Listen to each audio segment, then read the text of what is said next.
নাও জাদু সোনার ডালিম বাড়ি। এখন থেকে এই বাড়িতে তোমাদের থাকা এবং খাওয়ার ব্যবস্থা হয়ে যাবে। মা, ও মা, দেখো বাইরে কত বৃষ্টি হচ্ছে, সাথে বিদ্যুৎও চমকাচ্ছে। ও মা, আমার যে ভীষণ ভয় লাগছে মা। না রে মা, এত ভয় পাস না। বাইরে যেভাবে বৃষ্টি হচ্ছে দেখে তো মনে হচ্ছে এবার অনেক বন্যা হবে। ও মা, বন্যা?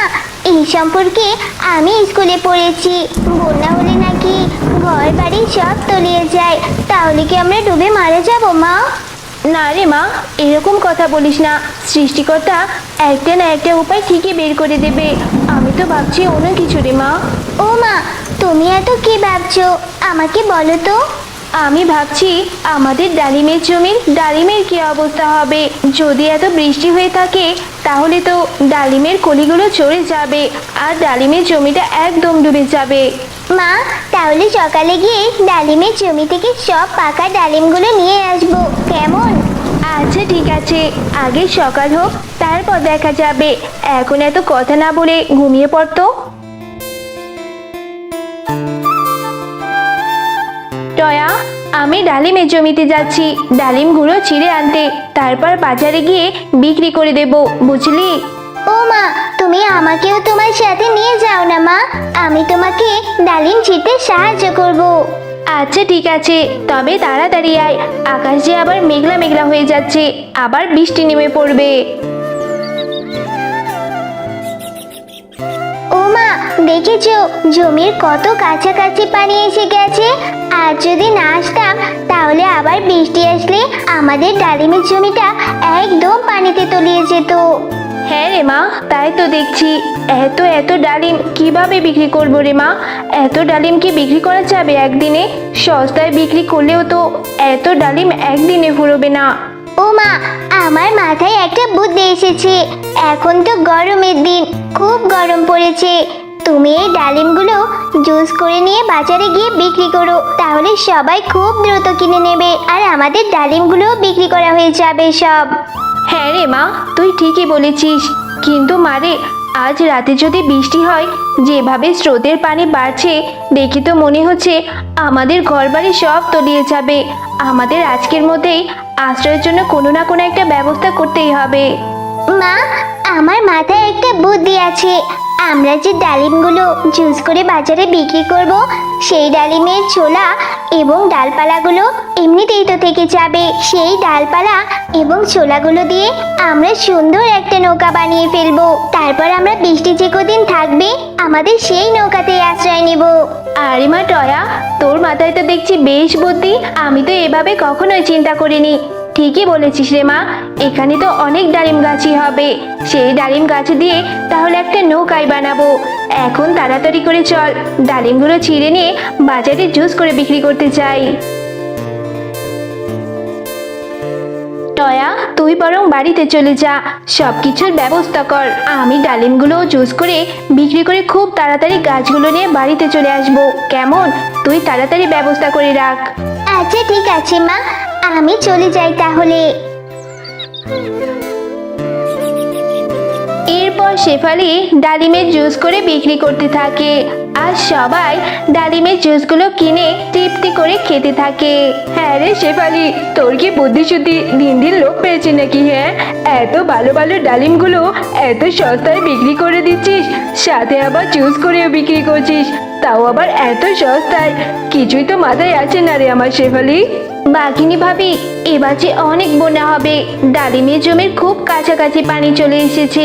আজ রাতে যদি বৃষ্টি হয় তাহলে ডালিমের জমিটা একেবারেই তলিয়ে যাবে। এর চেয়ে বরং আমি ডালিমগুলো যদি সস্তায় বিক্রি করে দিতে পারি তাহলে সবাই কিনেও খেতে পারবে আর আমারও তো লসও হবে না। ও, এই ব্যাপার। তা এত জুস করে বিক্রি করার কি আছে? আজ তো ডালিম বিক্রি করলেই তো হয়েছে তো। না বাঘিনী ভাবি, ডালিম তো অনেকগুলো, আর এতগুলো ডালিম কি একদিনে বিক্রি করা সম্ভব? আমি চাচ্ছি ডালিমগুলো আজকের মধ্যেই বিক্রি করে দিতে, যাতে গাছের সব ডালিম শেষ হয়ে যায় আর যাতে ডালিমের ডালপালাগুলো কাজে লাগাতে পারি। হাসালি রে শেফালি, হাসালি, কি সব বলছিস রে তুই? তুই ডালিম বিক্রি করবি আবার ডালপালা কাজে লাগাবি? আমার মাথায় তো কিচ্ছু আসছে না। হ্যাঁ বাঘিনী ভাবি, এই ডালিমগুলো যদি আমি জুস করে বিক্রি করি তাহলে গাছের ডালিমগুলো তাড়াতাড়ি শেষ হয়ে যাবে। তাহলে ডালিমের ডালপালা আর খোসা দিয়ে আমি একটি নৌকা বানাবো। যেভাবে বৃষ্টি হচ্ছে আর স্রোতের পানি বাড়ছে, আশ্রয়ের জন্য তো কোনো ব্যবস্থাই করতে পারিনি, তাই আপাতত এই ডালিমের নৌকায় থাকবে। কি সব বলছিস রে শেফালি? বন্যা? এই দিনে আবার বন্যা হবে? তোদের মতো গরিবদের মাথায় যত সব অদ্ভুত চিন্তা ভাবনা। যা তো বাবু, যা ইচ্ছা কর। এরপর শেফালি ডালিমের জুস বিক্রি করে খোসাগুলো নিয়ে বাড়িতে চলে যায়। ও মামা, আমাদের ডালিমের নৌকাটা অনেক সুন্দর হয়েছে। এখানে আমরা এখন নিরাপদে থাকতে পারবো। হ্যাঁ রে মা, আগে থেকেই বানিয়ে রাখলাম। যদি বন্যা হয় তাহলে এই বন্যাতেই আশ্রয় নেব, আর না হলে নাই। ও মা, দেখো বাইরে কত ঝড় বৃষ্টি হচ্ছে। আমার খুব ভয় লাগছে মা। বন্যা হলে আমাদের ভাসিয়ে নিয়ে যাবে না তো? না রে মা, এত ভয় পাস না, শুধু তো বৃষ্টি হচ্ছে। আরে আরে, শেফালি তো ঠিকই বলেছিল, এই বৃষ্টি তো কমার কোনো নামই নিচ্ছে না। তাহলে কি এবার বন্যা হবে? যাই হোক বাপু, আমার একটা ব্যবস্থা করতেই হবে। ওই শেফালি না বলছিল ও নাকি নৌকা বানাবে ডালিমের ডালপালা আর খোসা দিয়ে? আমি তাহলে এক্ষুনি যাই, ওদের বাড়ি গিয়ে ডালিমের নৌকাটা নিয়ে আসি, না হলে তো আমাদের ডুবে মরতে হবে। আরে আরে, প্রায় হাঁটু পানি পর্যন্ত হয়ে গিয়েছে। এই তো ডালিমের সেই নৌকাটা। শেফালি আর ওর মেয়ে নাক ডেকে ঘুমোচ্ছে। এই সুযোগে আমি ওদের নৌকাটা চুরি করে নিয়ে যাই, আর ওরা মা ও মেয়ে পানিতে ডুবে মরে যাক, তাতে আমার কিচ্ছু যায় আসে না। এরপর বাঘিনী নৌকাটা চুরি করে নিয়ে যায়। হ্যাঁ রে মা টয়া, এখন আমাদের কি হবে? আমাদের সেই নৌকাটা বন্যার পানিতে হয়তো বেশি চলে গিয়েছে, কিন্তু আমি তো খুব শক্ত করে বেঁধে রেখেছিলাম, এভাবে তো যাওয়ার কথা না। মা, নিশ্চয়ই আমাদের প্রতিবেশী কেউ ইচ্ছা করে নৌকাটা চুরি করে নিয়ে গিয়েছে। হ্যাঁ রে মা, আমারও তো তাই মনে হচ্ছে। এবার তোকে নিয়ে আমি কিভাবে থাকবো? পানি তো প্রায় ঘরের চালা চুই চুই করছে। কখন যে ঘরটা ডুবে যাবে, তখন কিভাবে কি হবে? মা, ওই যে ওই দেখো। তুমি এত চিন্তা করো না মা, সৃষ্টিকর্তা একটা না একটা ব্যবস্থা ঠিকই করে দেবে। মা, ওই তো দেখো, কোথা থেকে যেন একটা নৌকা ভেসে ভেসে আসলো। হ্যাঁ রে মা টয়া, সৃষ্টিকর্তা আমাদের দিকে তাকিয়েছে। চল মা, এই নৌকাটায় উঠে আমরা আপাতত এই নৌকাটায় আশ্রয় নিই, আর নৌকাটা বাঁচিয়ে দিই। দেখি কোনো শুকনো স্থান পাই কিনা। মা দেখো, নৌকাটা কত সুন্দর একটা দ্বীপের কাছে এসে থামলো। এই দ্বীপটা কত সুন্দর, চারদিকে কত সুন্দর। হ্যাঁ রে মা, আমরা আপাতত এখানে একটু বিশ্রাম নিই, পরে খাবারের ব্যবস্থা করা যাবে। এই জায়গাটা আমাদের জন্য সুরক্ষিত। দুষ্টু তান্ত্রিক, তুই যাই করিস না কেন, আমি তোকে আমার জাদুর কাঠি কখনোই দেব না। তুই যদি তোর জাদুর কাঠি না দিস তাহলে আমিও তোকে বাঁচিয়ে রাখবো না। এবার মর তুই। তোর যা করার তুই করে নে, আমি তোকে আমার জাদুর কাঠি কখনোই দেব না। ও মামা দেখো, ওই পরীটাকে ওই তান্ত্রিকটা বেঁধে রেখেছে। আমাদের ওই পরীটাকে বাঁচাতে হবে মা। হ্যাঁ রে মা, তাই তো দেখছি। তুই এখানেই দাঁড়া, আমি কিছু একটা করছি। এরপর শেফা শিয়ালিনী দুষ্ট তান্ত্রিককে লাথি মেরে আগুনে ফেলে দেয়। আমার সারা শরীর জ্বলে গেল, আমার শরীরে আগুন লেগেছে, বাঁচাও। তোমাদের অনেক অনেক ধন্যবাদ, তোমরা আমার জীবন বাঁচিয়েছো।